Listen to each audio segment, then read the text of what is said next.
ጤና ይስጥልን ውድ የቦርከና ቤተሰቦች እንደምን አመሽታችኋል። ለምሽቱ በተመራረጡ አዳዲስ መረጃዎች ተመልሰናል። በቅድሚያም አበይቶቹን ከአገዛዙ ካምፕ የኮበለሉ የኮማንዶ አመራሮች አፍባሃን ተቀላቅለዋል ተባለ። ከብልጽግና የጦር ካምፕ የኮበለሉ 3 የኮማንዶ አመራሮች ወደ አማራ ብሔራዊ ኃይል ተቀላቅለዋል ሲሉ የፋኖ አመራሩ ተናግረዋል። ፖለቲካ ፓርቲዎች ምርጫ ለማካሄድ አስቻይ ሁኔታ መኖሩ መረጋገጥ አለበት አሉ። መንግስት በተያዘው 2018 ዓ.ም ይካሄዳል ያለው ሀገር አቀፍ ምርጫ ላይ ተፎካካሪ ፖለቲካ ፓርቲዎች መቃወማቸው ተሰምቷል። አዲስ አበባ የጸጥታ ኃይል ዩኒፎርም የለበሱ መኪና ዘራፊዎች መያዛቸው ተገለጸ። መነጋገሪያ የነበረው የመሃል አዲስ አበባ ከተማ የመንግስት ጸጥታ ኃይሎች መለየው የለበሱ የመኪና ዘራፊዎችን በቁጥጥር ስር ማዋሉን ፖሊስ አስታውቋል። ባቡር አደጋ የሞቱ አድራሻቸው ያልታወቁ ተሳፋሪዎች በከተማ አስተዳደሩ መቀበራቸውና 7 ተጎጂዎች ሕክምና ላይ መሆናቸው ተገለጸ። የድርጅቱ ሰራተኛን ጨምሮ የሟቾች ቁጥር ወደ 15 ከፍ ብሏል። ሁሉንም በዝርዝር እንመለከተዋለን። አብራችሁን ቆዩ። ከአገዛዙ ካምፕ የኮበለሉ የኮማንዶ አመራሮች አፍባሃን ተቀላቅለዋል ተባለ። ከብልጽግና የጦር ካምፕ የኮበለሉ 3 የኮማንዶ አመራሮች ወደ አማራ ብሔራዊ ኃይል ተቀላቅለዋል ሲሉ የፋኖ አመራሩ ተናግረዋል።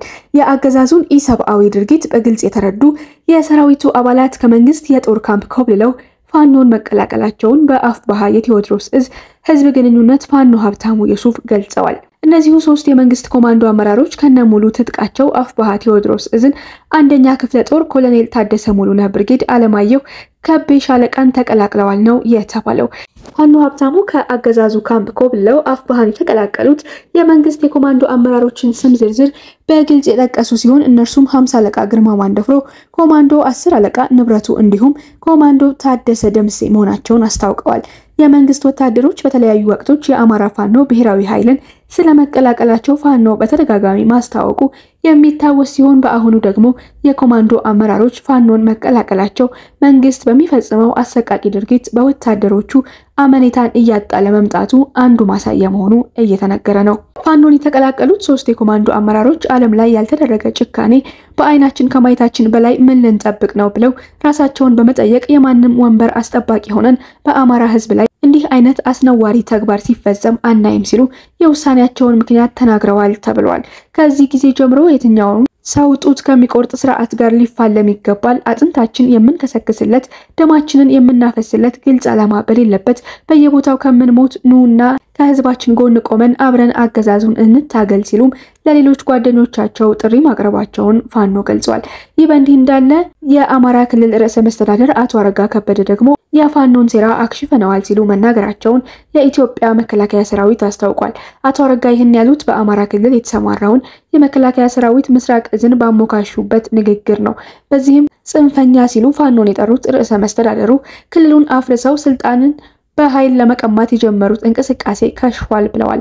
የአማራ ክልል መንግስት ኮሙኒኬሽን ቢሮ ኃላፊ ዶክተር መንገሻ ፈንታው በአማራ ክልል ያለውን ግጭት በድርድር ለመቋጨት ስራዎች እየተሰሩ መሆኑን ካሳወቁ ከቀናት በኋላ አቶ አረጋ ከበደ የፋኖ ሴራ ከሽፏል ሲሉ የጥላቻ ንግግር ማሰማታቸው መንግስት በክልሉ ያለውን ውጊያ በሰላም ለመፍታት ያለውን ፍላጎት ከመናገር የዘለለ አይደለም የሚል ትችት አስከትሏል። በአማራ ክልል በፋኖና በመንግስት ወታደሮች መካከል ከ2 ዓመታት በላይ የተካሄደ ያለው ጦርነት የሚያስቆም አካል ባለመገኘቱ አሁንም እንደቀጠሉ ሲሆን ሁለቱ ተፋላሚ ኃይሎችን በተደጋጋሚ እርስ በርሳቸው ሲወነጃጀሉ ይስተዋላሉ።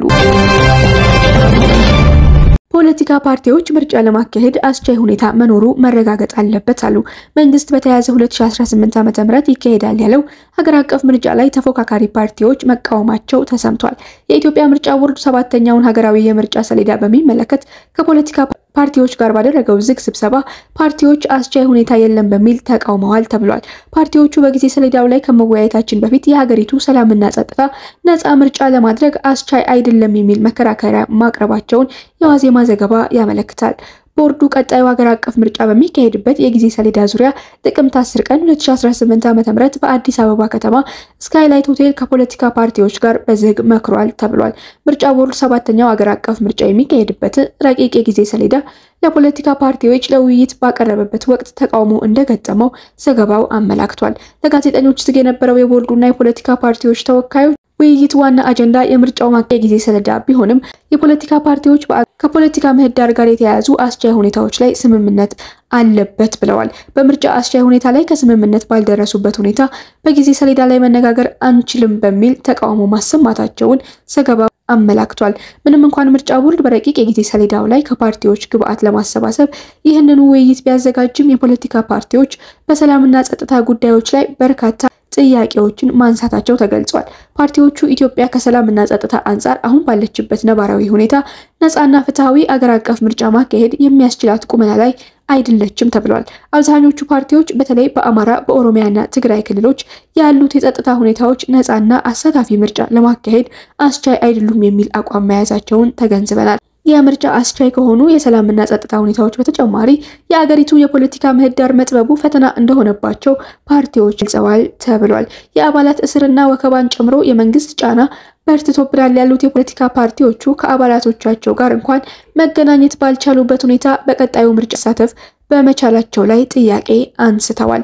የሀገሪቱ የሰላምና ጸጥታ ሁኔታ ነፃ አካታች ምርጫ ለማካሄድ አይፈቅድም በሚል ቦርዱን ከሞገቱት ፓርቲዎች መካከል በቀጣይ አንሳተፍም በሚል ተፈራርመው የጋራ አቋም ለመያዝ ንግግር የጀመሩ ፓርቲዎች መኖራቸው ምንጮች ጠቁመዋል። አብዛኞቹ የውይይቱ ተሳታፊ ፓርቲ ልዩነት በጋራ ያንጸባረቁት አቋም ምርጫውን ለማካሄድ የሚያስችል የሰላምና ጸጥታ አለመኖሩን በግልጽ በቅድሚያ አገሪቱ የተለያዩ አካባቢዎች የሰላምና ጸጥታ ችግሮች መፍታት ያስፈልጋል የሚል ነው። ምርጫ ቦርድ ፓርቲዎቹና ጸጥታ ጋር በተያያዘ ያነሷቸውን ስጋቶች እንደሚጋራ የቦርዱ ሰብሳቢ ሜላት ኃይሉ መግለጻቸውን ዘገባው አመላክቷል። ይሁን እንጂ ቦርዱ ሁኔታዎች ያዱለት ድረስ በህገ መንግስቱ መሰረት የተሰጠው በየ5 ዓመቱ ሀገር አቀፍ ምርጫ የማካሄድ መወጣት እንደሚቀጥልበት ሰብሳቢዋ አስታውቀዋል። ቦርዱ ባቀረበው ረዳ 7ኛው ሀገራዊ ምርጫ ግንቦት 24 ቀን 2018 ዓ.ም እንደመታቀዱን ተገልጿል። ፓርቲዎች ምርጫ ቦርድ የጊዜ ሰሌዳ ከማውጣት አስቀድሞ በአስቻይ ሁኔታ ላይ የጋራ ስምምነት መደረስ አለበት በሚል መቃወማቸው ተገልጿል። በአንጻሩ የገዢው ብልጽግና ፓርቲ ያቀረበው የጊዜ ሰሌዳ ወደ ቀጣዩ ክረምት የተጠጋ ነው በማለት ረቂቅ የጊዜ ሰሌዳ ሻሻል ጠይቋል ተብሏል። አዲስ አበባ የጸጥታ ኃይል ዩኒፎርም የለበሱ መኪና ዘራቸው ተገለጸ። መነጋገሪያ የነበረው የመሃል አዲስ አበባ ከተማ የመንግስት ጸጥታ ኃይሎች መለዮ የለበሱ የመኪና ዘራፊዎችን ፖሊስ አስታውቋል።